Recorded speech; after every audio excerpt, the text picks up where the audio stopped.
Hi there, welcome to some breaking news within the Noah Presgrove case. As of just recently, the aunt of Noah Presgrove, known as Robyn Smith, has broken her silence, speaking out in response to Brooke Bounds Carter's recent comments, supposedly, and Robyn giving her true thoughts on what she believes and thinks, and references made to Carter Combs in a way being called out, references to the social hosting laws indirectly being broken, depending how you interpret it, and also responding back to Brooke's original comment when it comes to either jealousy or hate, grudges from the past before Noah's death, from the looks of it.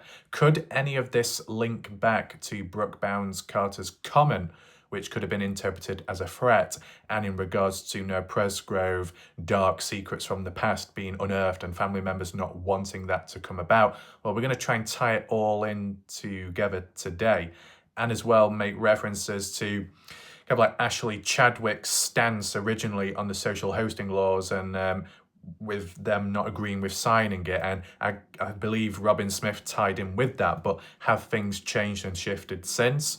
All kinds of stuff is going on recently. High activity.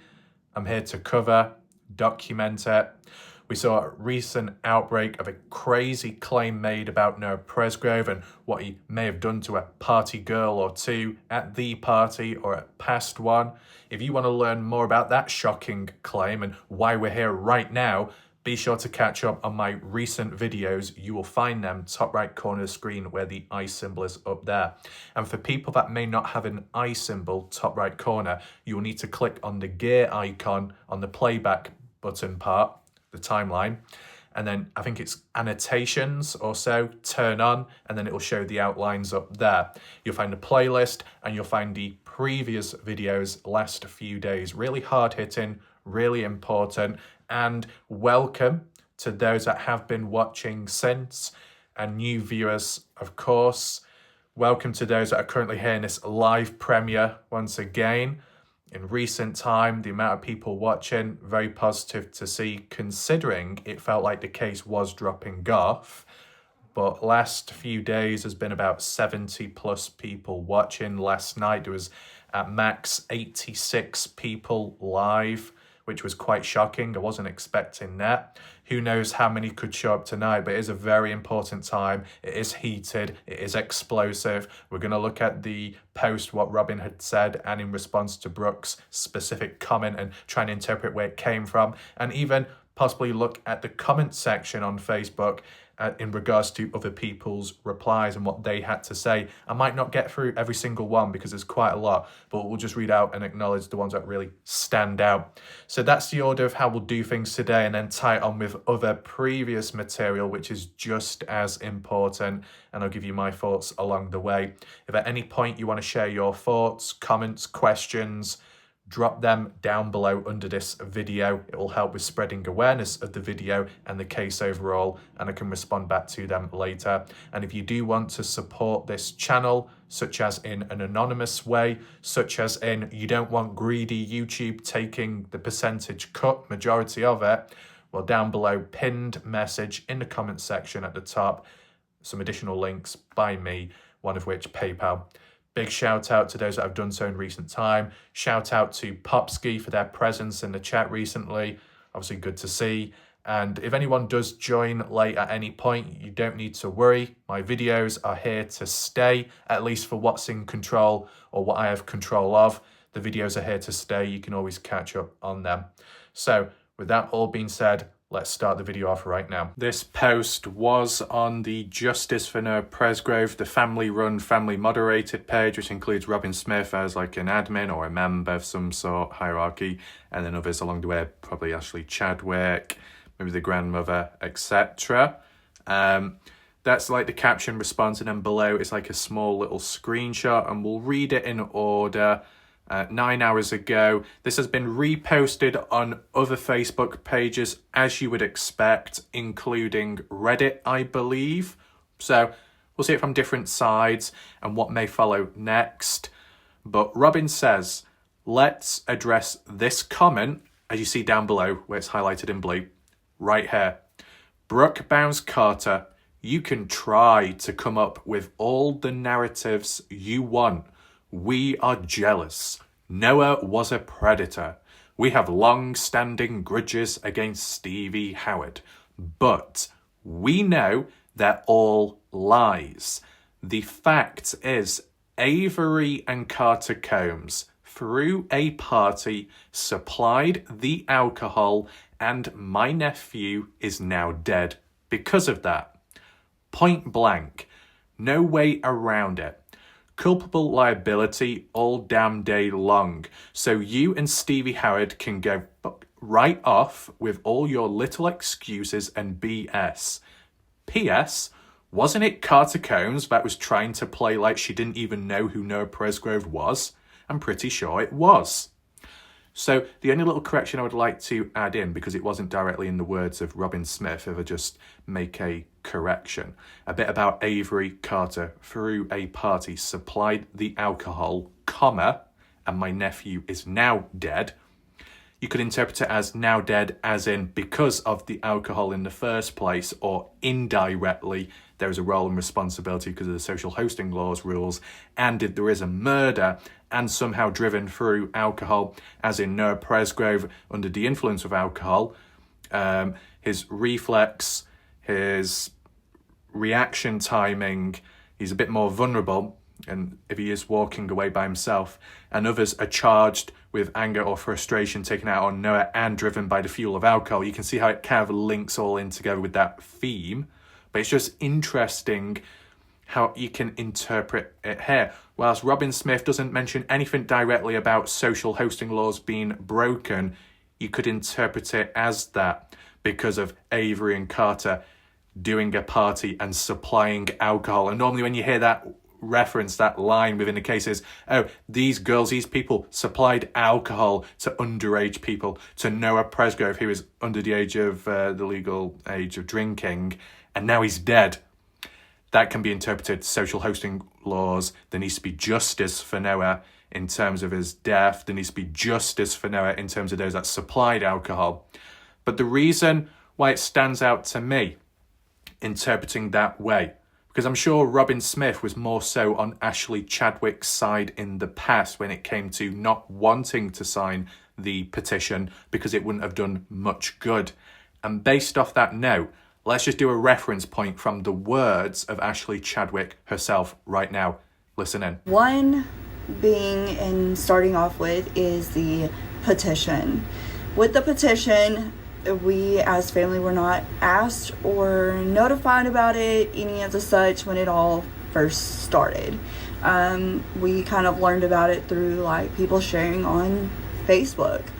And if people were reading it in its entirety, you would notice that it has said that they're wanting this to get brought back to the Jefferson County, and having Jefferson County take over the social hosting and charging the party host for serving alcohol to minors.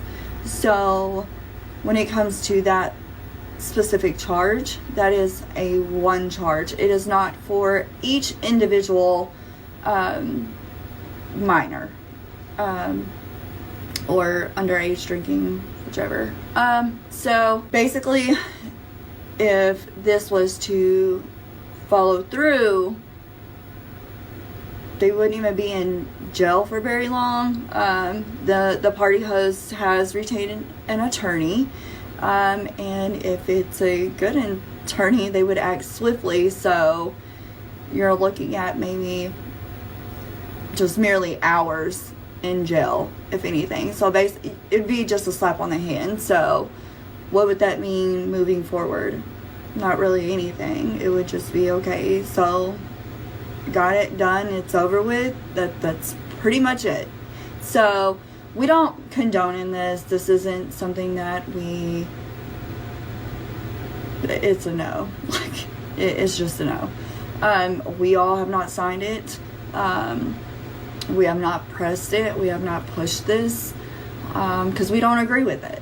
So there's that. Granted, whilst that's from the words of Ashley Chadwick, and Robyn Smith will have her own set of thoughts on what she believes is needed and not, at least how it was interpreted at the time and with what was going on back then, I do believe Robyn Smith may have agreed to an extent about not bothering with the social hosting law, the petition itself, not signing it. Now, correct me if I'm wrong, apologies in advance, but am I correct in saying that it may have been mentioned, highlighted briefly on Partners in True Crime, the last one, where Robyn and Ashley were reacting to Jack's interview, that pre-recorded one, possibly? I obviously remember Ashley Chadwick, but I just wasn't too sure if Robyn Smith was by the side of Ashley when talking about not signing it. At least from that video that I just showed you just then, that's Ashley by herself from her TikTok page when she did her own little statement and response, and then posted it, I believe, on the Justice page, and then that had its own section of comments and responses there. I couldn't quite find Robyn Smith's comment, so apologies if it isn't quite good enough. But, of course, opinions can change with time, and so can actions. Back then, I believe there was proof that Daylin Presgrove, maybe the grandmother, maybe Madison Rawlings, the sister, had signed a petition because they believed justice needed to be served, that the party hosts such as Avery needed to be punished and possibly arrested. And some of the Presgrove family members believed that was needed. But then you've got Ashley Chadwick at the time also saying, none of us have signed it, none of us agree with it, one person speaking on behalf of everyone. So it seemed like there was a breakdown in communication there. But equally, later on, a breakdown in communication where supposedly the biological mother to Noah Presgrove had certain items, possessions, and then passed them on to some ex-boyfriend or guy. But the communication with the other family members, like Robyn Smith and Ashley Chadwick, during that last Partners in True Crime interview, they had no clue about those items and assumed that they were still missing. So if certain family members know what's up or what's going on within the case with evidence and whatnot, but they're not communicating with the other family members, it's just a bit of a mess, is it not? So it just reminds me of other things going on with time, and now we're dealing with this mess right now. I'd arguably say that this kind of links on with the recent videos of mine because of the little screenshot there and what Brooke has said. Now, furthermore, whilst I've not made it clear enough earlier, Robyn Smith has responded back in regards to the wild claims about Noah Presgrove. And it could be interpreted how it's mentioned here about Noah being labelled a predator. I've not really heard it directly worded like that before, but that could somehow link in with the other claims just recently, which came out of nowhere. Don't worry, later on I'll be showing you the screenshot or from the comment section on my latest previous video, I believe it was, and Robyn does give her thoughts there and weighs in on it. So a lot of silence being broken in a short space of time, but you can understand why it would happen now, because whenever Noah's name is dragged through the mud in a very negative way, considering he is the victim at the end of the day, he is the one that was brutally killed in some way, is it right for his, name to be tarnished and bad things to be said about him when he can't even defend himself? That's why it will trigger the response of family or friends to speak out. And in a way, it's a good thing and a bad thing. It's good for the general public who get to see a different side and hear new thoughts, perspectives and responses from family members, as in either updates or just additional information which may have been mentioned before. But it's bad for the family and friends who have to put up with it all and then have to speak out to defend Noah when Noah can't do it himself. So it will have emotional, psychological effects and can wear people down with time. But ultimately, we just need to break it down. And I know this probably isn't the best for everyone or the most appetizing, but I want to do it word for word so I can see what's on screen. Normally, I might show not normally, but sometimes I would show my face. But I'm not in this moment. I want to look at each sentence and try and understand what the hell is going on. And the first place where we start is at the bottom. So zooming in, hopefully you can see that there. From the layout, the background being white, it is a very small screenshot. It's quite wide, but not tall, hence why it's at the bottom. And Brooke Carter says to Tim, as in Tim Daniel, let's just say deep jealousy and hate from some of Noah Presgrove's family years before this happened. When you say this happened, what, before Noah Presgrove's death? Right. So if it was true, and from what Robyn says, it's not, it's a lie. But if it was true that there was deep jealousy or hate from Noah's family, how does that link to Noah's death? Well, the way I would interpret it is, if you've got Brooke Bounds Carter that has seen some party goers and close friends and those connected with Stevie Howard daughters being dragged through the mud, being interrogated, harassed, attacked online or in real life, and it's taken a mental toll on them, you could understand Brooke Bounds Carter defending them, because if you would be family of family, friends of friends, very close, normal human reactions and nature there. But furthermore, if it's from the perspective or the feeling that there are Presgrove family members pushing and pushing against some of those party goers, if it be Carter Combs, if it be Avery, Brooke Bounds Carter getting defensive there and thinking maybe the reason why some of the Presgrove family members are pushing it so much, whether it be signing that petition, the social hosting rule law, change.org or so, pinning the blame or putting the focus, the heat levels on some party goers that I'm close to. The reason why they're doing that all is because of an agenda, a long-standing grudge in the past. What they say right now and what they're pushing are lies, and that these party goers and girls are truly innocent, but these Presgrove family members are just locked in on the certain ways because of having negative encounters in the past. What's happened in the past should not overlap or conflict what's happening right now, or as in the time of Noah's death. It should be separate, because then it'd be a conflict of interest. That's the perspective what Brooke Bounds Carter is getting at here. Because really, even if there was jealousy or hate, it would not justify Noah Presgrove's death. It wouldn't, would it? But in terms of the blame game, in terms of the after effects, who could be responsible, online petitions, pushing things, if it was from any of the family members of Noah Presgrove, Brooke is basically saying that these Presgrove family members are doing it out of spite, conflicts of interest from the past, and bringing that into and affecting the decisions made in the now. And that's a problem. But is it really true? Why would Presgrove family members have jealousy or hatred towards Brooke Bounds Carter, the Howard family, the Newton family, things like that? What's happened years before to cause it, I wonder? And if it was really that bad, if certain family members believed that Noah wasn't around good people, but there was a threat level, there was a danger, it wasn't good, shouldn't Noah Presgrove have been advised to stay away from those type of people or parties and not be invited to them? That never seemed to happen. Just like how when Noah Presgrove in recent time was accused of assaulting girls, the girls from the party, but maybe from a previous party, Noah was still welcomed back, invited to future parties, invited to the final one that he attended, also invited back the next day on Sunday. If it was that much of a problem and Noah was that much of a threat, then those girls and other people would have protested and not wanted him back at the party. Though some of those girls who may have been assaulted, or know those other girls that were assaulted, wouldn't want to associate themselves or be in close proximity to Noah, especially when unclothed and especially in a small enclosed space such as the bathroom. But it still happened, maybe because that did, but in terms of the assault, never. And in terms of evidence, none evidence whatsoever at this moment in time.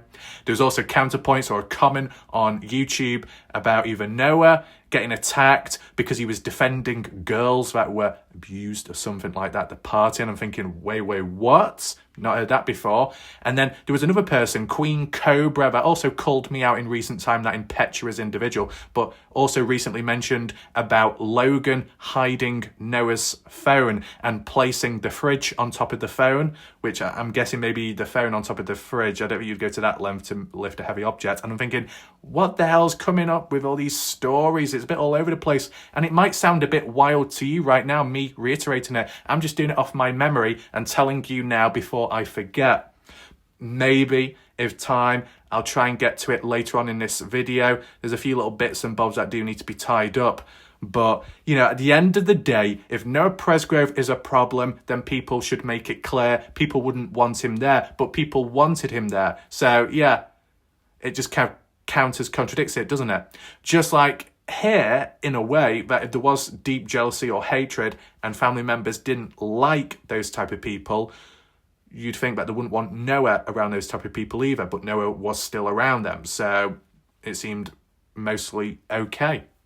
And if Noah Presgrove had contacted any family members, whether that be Victor or somebody else, about wanting a lift back home, you'd think they'd be like, you know what? Yes, I'll be there right away, Noah, because we don't like these people. We have jealousy, we have hatred, and we don't want you, Noah, being around those sort of people because we don't want you to get corrupted or hurt. So we're going to take you away as soon as possible so you're safe. That didn't happen. So, what's really going on here?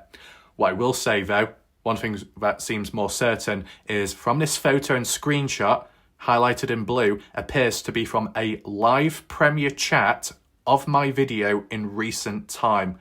I can't tell you which video it was, maybe a few days ago, with everything that's gone on. So it goes to show discussions come about, people speak out, and even Presgrove family-related members when it comes to either my videos directly or what goes on in the live chat. And I know some people could say, oh, the live chat, the way some people speak, it's really dark, it's really nasty, really negative. Oh, you want me to block, silence people? That's not going to end well. That will have its own implication and issues. Sometimes you block certain people, it creates a worm effect and it cuts two things. So it creates like two halves, and then there's two separate problems now, more than what there was before. And to be honest, furthermore, it's important to document and archive these conversations, both positive and even very negative and dark, so then you can see it, then you can screenshot it, then you can make posts, for example, as what's going on here. Now, supposedly Brooke Bounds Carter has been absent the last day or two, but that's because of Stevie Howard. I don't know completely, but supposedly an individual has passed away in the background, so it's a sensitive time for some people. That's why there'll be an absence. Fair enough. In terms of the timing of all of this, obviously not great. And maybe Brooke Bounds Carter won't be present to be able to give her side of the story. But I need to cover this as soon as possible before it escalates. Kind of like with that claim made about Noah Presgrove in recent time. And it was my last video, and it ties in with this one. So back to back, it's needed for that flow and that better understanding and clarity. So with that being mentioned about deep jealousy and hatred, when referring back to Robyn Smith's point, first of all, to do with Brooke directly coming up with all the narratives. Now, is it truly Brooke coming up with all the narratives? I don't think so. I'm sure there'll be more than one individual, right? Now, what narratives have Brooke come up with exactly to my knowledge?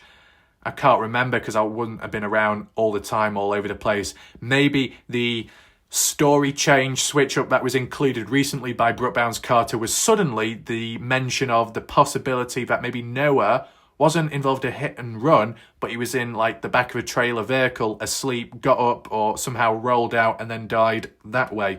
That was a quick switch up. I noticed that, so it was interesting. But from Robyn Smith's memory, to do with jealousy, one, long-standing grudges, specifically against Stevie Howard. And when it's specifically against Stevie Howard, it might just well tie in with this particular comment here.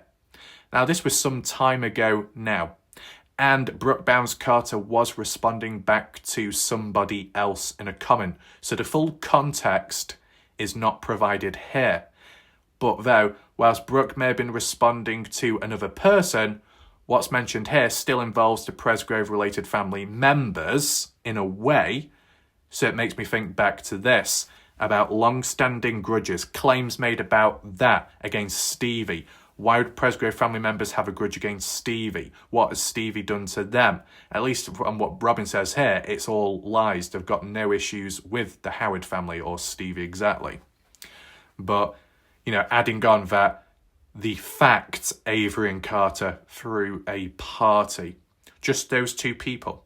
I mean, in terms of Jan Fiorillo, how she worded it was the party host or the party throwers were, of course, Avery, Carter, Logan, and Jack Newton. Now, I could understand Logan's name being added into the mix if Avery, Carter, and Logan all lived there at the time. They're technically the host. Whoever lives at the party and a party has been created by those said individuals, or one of the two, one of the three, technically makes them the host, especially if they're there present at the time of when the party's taking place. As for Jack Newton, I wouldn't say Jack Newton is a host or was a host because he didn't actually live there. He might have been present at the time of when it was going underway. Maybe that would be the exception if Jack Newton was there Friday specifically as well. You know, when it was first kicking off or slowly happening. Because this is the thing, we hear about Saturday, we hear about Sunday, Monday, we don't hear about Friday. And it's just important to know. It's a part of a full timeline. Oh, maybe Noah wasn't there on a Friday. So what? What about the attitude? What about the mentality, the atmosphere? You want to look into that? You want to analyse how things may have changed or shifted with time? Did it get worse? Did it get better? When Noah was there, what was it like? What were the attitudes and opinions? When Noah was not there, what was the mood like? Did it change, drastic or not? Positive or negative? So what would Friday have been like? As for Caden Pressey, oh, he was there Saturday. Yeah, but in the private interview, he worded it as he was there Friday, the day before. And the police guy even worded it and Caden nodded his head. But then again, maybe you could say it was unnatural because the police guy was forcing it into Caden's vocabulary in the dialogue. That makes it a bit unnatural. That's a problem. But anyway, Robyn, point blank, no way around it. Liability all day long. And the bit about you and Stevie can both, piss off with the excuses and BS. It's getting quite tense, isn't it? But, it's just Robyn giving a piece of her mind, and probably it's a build-up of time with putting up with it all over a period. And it's like, enough is enough. And with the recent claims about Noah reaching that breaking point, which is understandable. But a little additional point about, wasn't it Carter Combs that was trying to play like she didn't even know who Noah was? I'm pretty sure it was. See, I've heard that mentioned on and off. People in the chat comment section have mentioned it too. But where is it? Where is the proof? Where is the footage? Where is the screenshot, the message, the comment from the horse's mouth, Carter Combs, that states, I don't really know who Noah Presgrove is? Where does that come from? Because Robyn seems to know about it. Some viewers seem to know about it. As for me, I'm kind of in the dark. I've heard it, but I've not seen it firsthand. Does anyone have a screenshot? Does anyone have a link?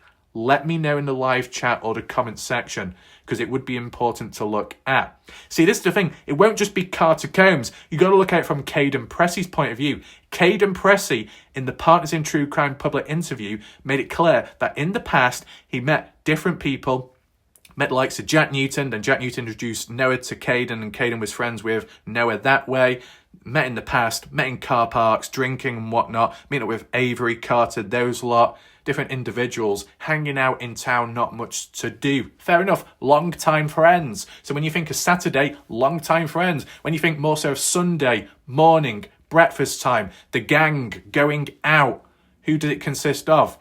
Noah, Caden, Jack, Brylan, Isaac, Logan, Carter, Avery, maybe Stephanie, I don't know. 8, 9 partygoers, long-time friends. How it was worded by Caden Pressey. Fair enough.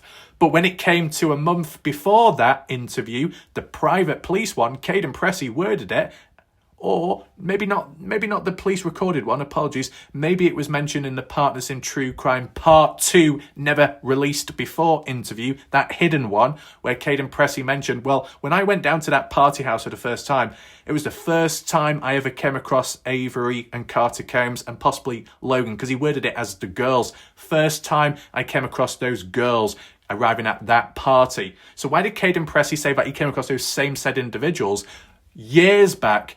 Long-time friends. Either you know them or you don't. So that applies to Caden Pressey as well. Hopefully people remember that, or at least those that managed to watch that Part 2 interview when it comes to Caden Pressey and Alicia Lee, that specific one, behind the scenes. It's such a messy situation, that particular interview. It just feels awkward, but I need to mention these little points here and there from what I've witnessed myself. It's important, right? So hopefully you understand where I'm coming from. Because, okay, Carter may have done the same thing, but I've heard it from Caden Pressey in his own words, the contradictions of, yeah, I knew of these people in the past. Oh, but by the way, when I went to the party, first time coming across these girls, either you know them or you don't. And as for Carter, the same can apply there. Either Carter knows Noah or she doesn't. And you think Carter would know Noah to an extent if they had met in the past. And more so, if Jack Newton is best friends with Noah, you'd think the best friend, Jack, who's the boyfriend, and his girlfriend being Carter, you think they'd be like introducing one another in some way, like a triangular form of introduction. But no, that supposedly doesn't happen. So if that's really the case, if Carter doesn't really know who Noah Presgrove is, and if it's true that Noah Presgrove supposedly assaulted girls in the past, what girls were they? Carter count? Well, if it was, then it would contradict this point made, because then obviously Noah would know Carter, Carter would know Noah, even if it's a bad taste in one's mouth, because they've been close together and there was some kind of physicality previous. So the next time you see Noah, you'd know who he is. You'd know he's got supposedly a bad reputation. So by saying I don't know him, that's a contradiction there, but it also kind of contradicts the claim about the physicality aspect, even though there's no proof or evidence to back that up, but it's the proof and evidence to back up what Carter says here, or a quote about not knowing Noah at the time. And furthermore, whether you know Noah or not, whether he has a reputation or not, if specifically you don't know the person, but they're welcome to the party, and you also take it upon yourself to look after the person, feed them after with the yogurt, ramen noodle, but before that, the shower situation, Noah's unclothed, Carter, Jasmine, helping Noah with whatever, even if it means touching, holding him to keep him upright. Or you don't know this person, but you're that close to them in a small enclosed space. They're drunk, they could be moody, they may be not, they might have a reputation, they may be not, but you're going to take the risk and you might film it as well. It just seems like a recipe for disaster. But if you know the person, if you're friends with the individual, there might be a better understanding. And it seems more likely that Carter did know who Noah Presgrove was. And if there were any post made by Carter in the past, social media, an acknowledgement one, we care about Noah, we want justice, etc., stuff like that, yeah, that's what a friend would do. And that care, that concern, that worry, right? If you don't know the person, you're probably not going to go the extra mile. And even at the party, some events, you're not going to go the extra mile there. So why would Carter need to play the, I don't know who Noah is, play the dumb card? Not that they are, but play it, act it in that way. Oh, what, as an alibi? Or because if you don't really know the person, then you're less likely to be accused or seen as a person of interest, because normally a person of interest can be qualified by those that are in proximity to the victim at the time of the event, those in proximity to others who may know of what actually went on, those that actually are friends or connected to the victim, because they normally say that when someone dies or is murdered more so, it could be by someone that knows that individual at some point in life, and that's why it happens. So if you say, I don't know who that person is, I've got no part in it, well then it's going to lower the heat levels. Was that an attempt made by Carter at some point? Who knows? I'm questioning a lot right now, but I'm just not seeing enough evidence. We're seeing reference points to Carter saying this and that, but do we have screenshots? If anyone does, leave a comment down below. It would be very helpful. But besides that, in terms of this tension with Brooke Carter, Robyn Smith, jealousy, frustration, negativity, when we move on to what Brooke Bounds Carter said in the past, and I'll read it fully out, it was in response to another user saying, you don't think she doesn't have as much to lose, as in Stevie Howard? Let's take a step back. What if the kids of hers or close to her truly didn't have anything to do with it? Noah's death. So Carter, Avery, y'all are dragging them through the fire. I think Stevie Howard is handling it a hell of a lot better than I would. She has lost a child.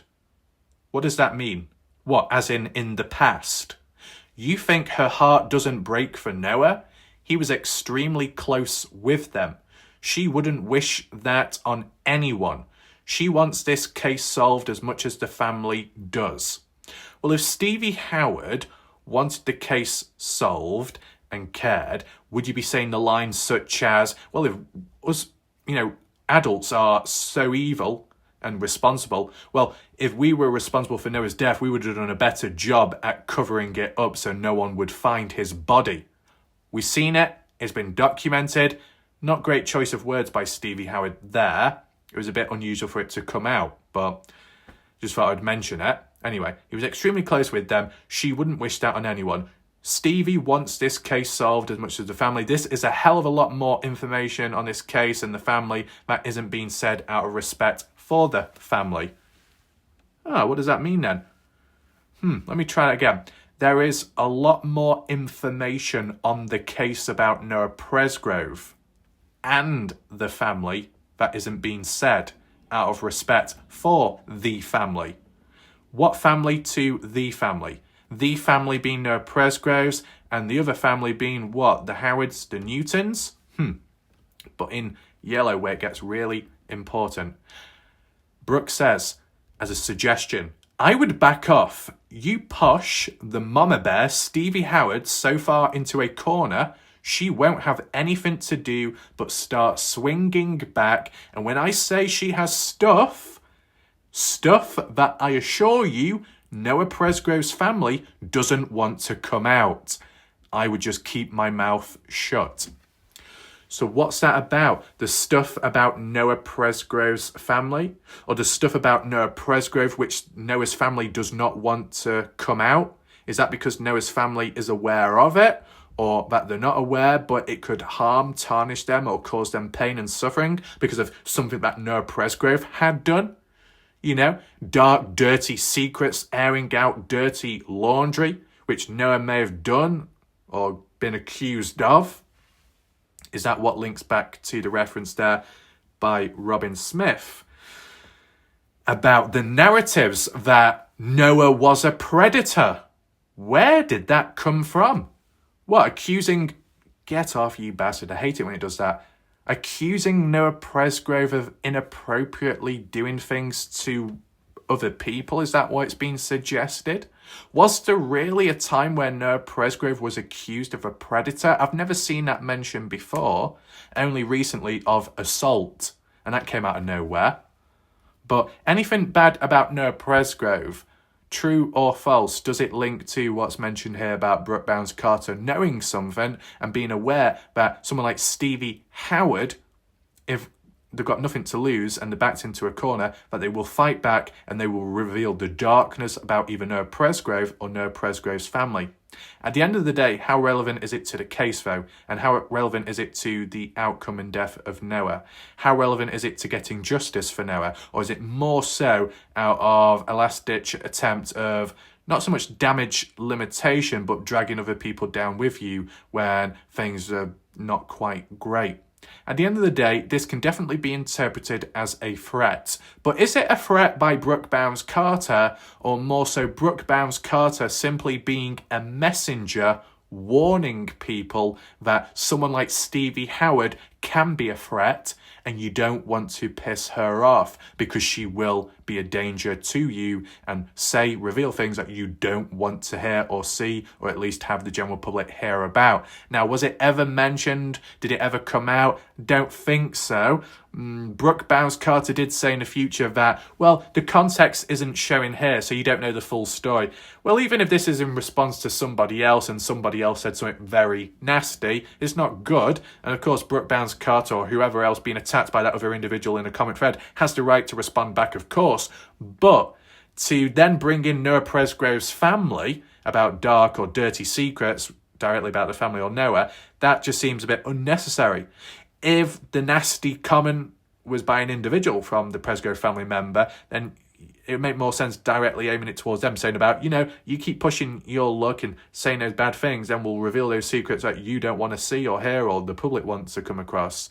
I could understand that. But if it's just a random stranger online saying bad things when Brooke Bounds Carter does defend herself or Stevie Howard, I understand that. But then bringing in Noah's family or secrets as a threat just seems a bit unnecessary there, right? Based off that context. And Brooke did say that she apologised at the end of the day and it was in the past. It still happened then. So there's that.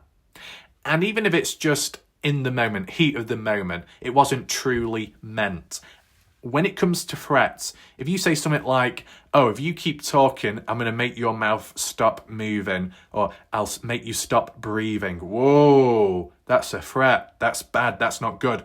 But, it's just heat of the moment language. It's very loose Just like maybe Avery Combs saying, I'll kill you if you did sleep with Logan on that floor or whatever. I'll kill you if you call me a fat beep once again. It can be said loose in the moment, not truly meant, not a true threat. But the chances of a threat being more genuine and meant with some form of intent can come down to whether they apologise or not. If the threat itself is specific, the more detail you add into the threat or the conditions that could be met, which would equal a threat, that sounds like it's been thought out more, planned out more, that there is more meaning and truth behind it. Okay? To say I would back off, if you push a mama bear far into a corner, she won't have anything to do but start swinging back and attacking or so. Yeah, it's pretty generic, isn't it? If someone's pushed against a corner, they've got nothing to lose. They can become dangerous and they can fight back. You know, they can let go, they can swing, let the hands go.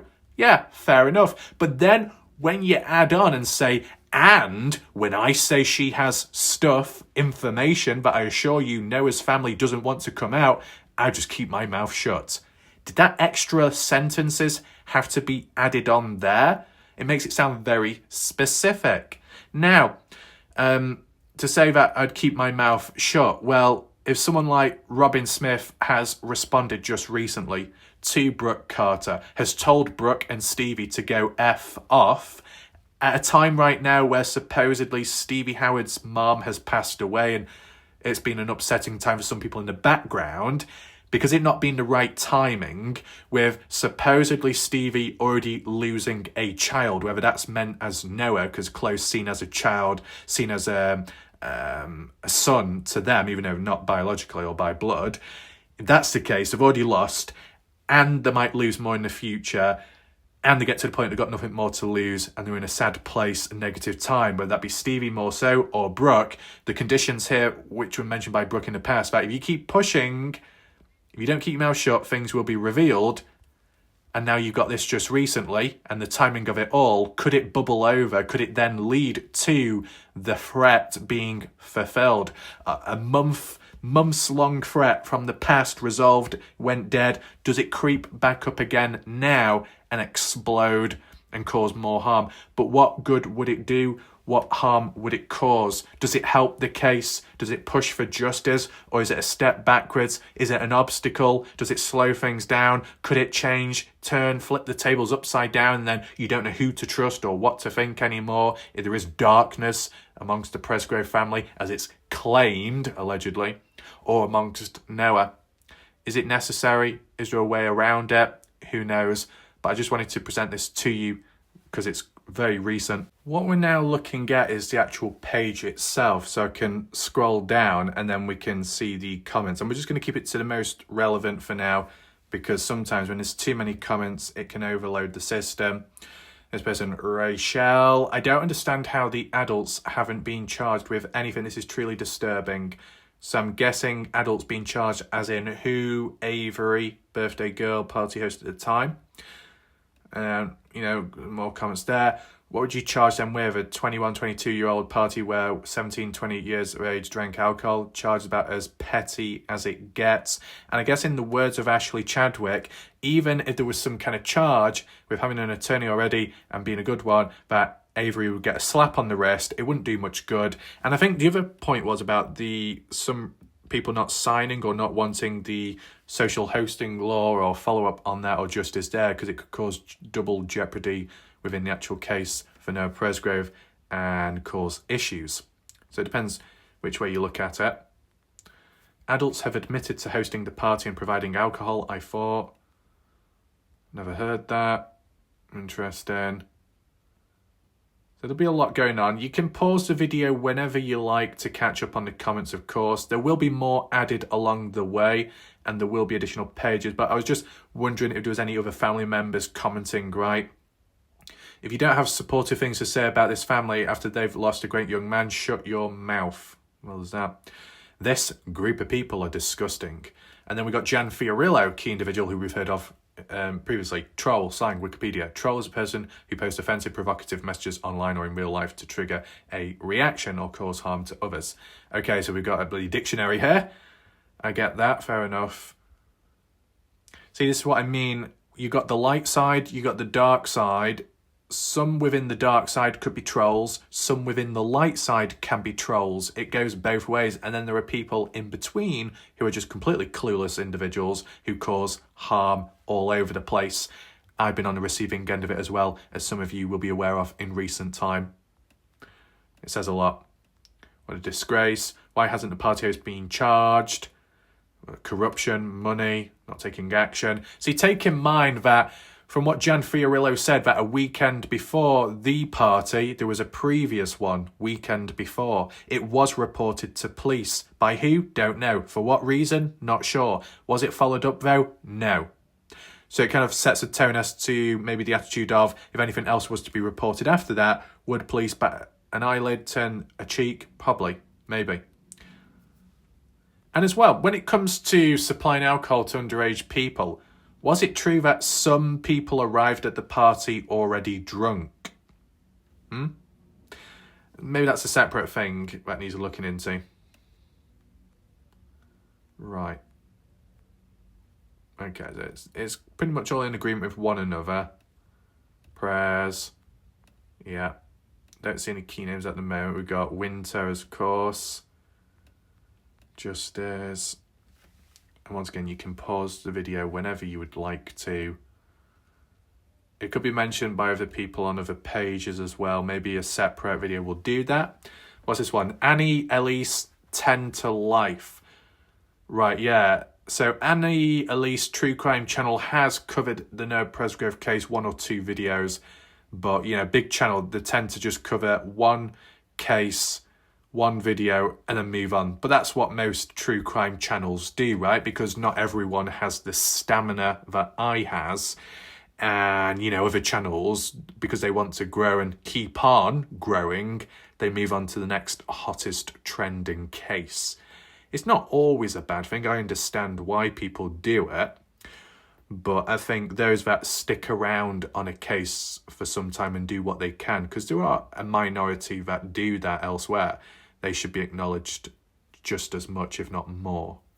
Because sticking with a case, it requires a lot more focus and discipline, you know, going over it over and over again almost every day, trying to pick up on new things, working with limited material at times. That's one of the factors as to why people may move on when there's not much moving room or material to work with, so you just do what you can. And Dakota says, wow, they went as low as trying to say Noah's family did this? What caused Noah's death? No, I don't think that's how it was being interpreted. I think it was more so interpreted by Brooke, or being suggested that the reason why certain partygoers are being attacked, if it was by Presgrove family members, is because of the past, which has nothing to do with Noah's death or the justification for it, but because you may have a negative taste in your mouth in the first place, you might be more bitter towards certain said individuals that just happen to be caught up in a new event which involves your son or family or friend, Noah Presgrove. But at least from what Robyn Smith says, it's all BS and lies. No jealousy, no hatred, no bad stuff from the past. Why would something like this be coming out in recent time, though? Well, it might have just been a comment that has come out here and there. It's just that some people took note of it this time round. Maybe Robyn herself, and thought, you know what, I've had enough. I'm just going to throw it out there immediately. But the mention about Noah being accused of a predator, I've not seen that before. But speaking of being accused of assault, we'll see it from what Robyn Smith had to say there in terms of my YouTube comment section. So if you wanted to find this particular comment, which is still publicly viewable now, you need to go back on my previous video from last night. Top right corner of the screen right now, screen, top right, click there, eye symbol, you'll find the link to it. But Robyn, known as Robyn Dreams in Colour, you could say, is this really Robyn Smith? Well, it comes across as, there would be no reason to lie, joined 7 years ago, long-standing account. I believe a younger photo of Robyn Smith there, as you can see. I have actually seen this channel comment on a past video, and it just happens to be documented down there. I could click on it, but it'll take me to a different video. I read something along the lines of, according to Brooke, the Netflix documentary is about how social media has ruined their lives. It's not about Noah, it's about them. So, goes to show that Robyn Smith, Noah Presgrove's aunt, did watch my video in the past to do with No One Was Expecting the Netflix documentary involving Brooke Bounds Carter and maybe some other family members in the background reaching out to Netflix to try and get awareness on the case. But more so for them and not for Noah, how it's interpreted and what Robyn Smith knows of. And I think that caused some tension and gear grinding in the past, whether that be from resistance or dark forces responding back to Robyn. But it's just interesting now, that context. So Robyn here says there is 100% no evidence that Noah Presgrove assaulted any girl. There is evidence, though, of the girls crawling all over Noah and getting jealous of each other, though.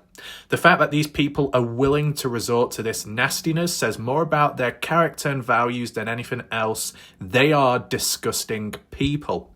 So now you've seen that fire, you see that fight, that kick, that response, which probably Presgrove family members have been biting their tongue for most part of it, but enough is enough, and I understand that. Maybe like how Caden Pressey biting his tongue in the past and then decide to do a public post or statement here and there to try and set the record straight, spread some kind of awareness and maybe release some energy so it didn't build up with time. Now, what is the evidence of girls crawling all over Noah? Because to be honest, the only person that was crawling over Noah was Jack Newton licking that cream off Noah's chest, which was a bit close and touchy-touchy, if you want to interpret it like that. As for party photos and, little pics there, unless, it could be interpreted one of the girls that, was it the girl or was it Noah licking one another's face or cheek area, facial cheek? But do we have evidence? Do we have photos, public evidence of the girls all over Noah in that way? Provided it's appropriate enough to look at, right? It'd be interesting to see. And in terms of the evidence of girls crawling all over Noah, does that somehow link to Noah's death? Jealousy there? Or boyfriend of one of the girls getting jealous and taking it out on Noah, possibly? Which girls would they be being over Noah? Would it be Avery? Would it be Carter? Would it be Logan? Would it be Stephanie Millan, Jasmine Millan? All of them at the same time? Who knows?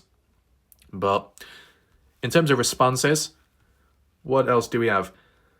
Believe it was stated that Noah spit in a young lady's face during a previous walk-off, blown out of proportion based on one person's post. Spitting in someone's face can be considered assault or battery. They stated the reason they didn't go after him when he walked off was because the last time they did, this happened. Can you blame them? Raf, this time you need to correct this rumour about the kind of assault they're referring to. I need to correct it? Well, you know what? I'm reading this point right now, so hopefully that's good enough. But let me make one thing very clear. I can only say and do so much when only so much is given in the first place. Give and take, okay? Going to be demanding orders about Warlight Wrath goes here, goes there. All in time, there is a process, okay? In response to Robyn, if someone spat in your face after you tried to keep them from walking off, would you do it again? At some point, you can't keep blaming Noah's behaviour on other people. It was a tragedy what happened, but he was an adult who made his own choices, included drinking, getting mad, walking off, and then dying. I am not victim shaming, I'm just stating the truth. It's essential to acknowledge the facts in this situation. So, yeah, Noah made the choice to drink. Noah made the choice to do this and that. Noah made the choice to reach out because he wanted to go home. And whilst other people had that opportunity, Noah Presgrove was denied it. Same said individual that are supposedly friends to Noah denied Noah. Is that the reason why he walked off? Or one of the reasons? Because he had no other choice. Well, he could have stayed there night. He could have slept there one more day, surely. Well, that is a counterpoint. But you see where it's going. It's okay to say that Noah Presgrove responsibility for this and that, and then unfortunately leading to his death, but it starts sounding a little bit cold, like what Sarah Long would say. And of all people, Jack Newton's mother, biological mother, Sarah Smith, also believes it's a bit too far to be saying that. But it seems one-sided on Noah there, victim blaming or shaming or not. What about the other party goers? Some kind of responsibility, having to look after Noah? You're not forced to, but then again, if you're close friends or you look out for one another, there might be a certain code in where you just take care of one another, where things are going, how things are happening. But the counterpoint here is that, well, there's no point trying because Noah will just simply be volatile or spit back. Why should we put ourselves through it? All I can say is, whether you want me to correct this or that Noah didn't assault anyone, but he did spit in someone's face, at the end of the day, where is the hard evidence? Where is it? Where's the hard evidence? I don't see it. It's not good enough, is it? Anyway, my intention is not to blame or shame anyone, but rather to state the facts as they are. I'm highlighting the circumstance. Well, the fact is, Noah Presgrove was denied a lift back home, and if he got given a chance a lift back home, he would still be alive till this day, or at least up to a certain point at least. Highlighting the circumstances surrounding the incident, including Noah's actions, to provide context clarity. Not about shifting blame or criticising the victim, but we keep going on about not doing it. Sometimes when humans have to keep convincing themselves or convincing others that they're not doing this, that they're not doing that, but they are this, but they are that. Are they trying to convince themselves because they're not really that? They're actually going against it? It's like when people say, I'm a psychologist, I'm this, I'm that, I'm a pathologist, I'm a psychologist, I'm a psychopath, I'm a whipologist, I'm a PhD in whipping people and healing. You keep saying it over and over again. Sometimes it's because you're losing control of the situation.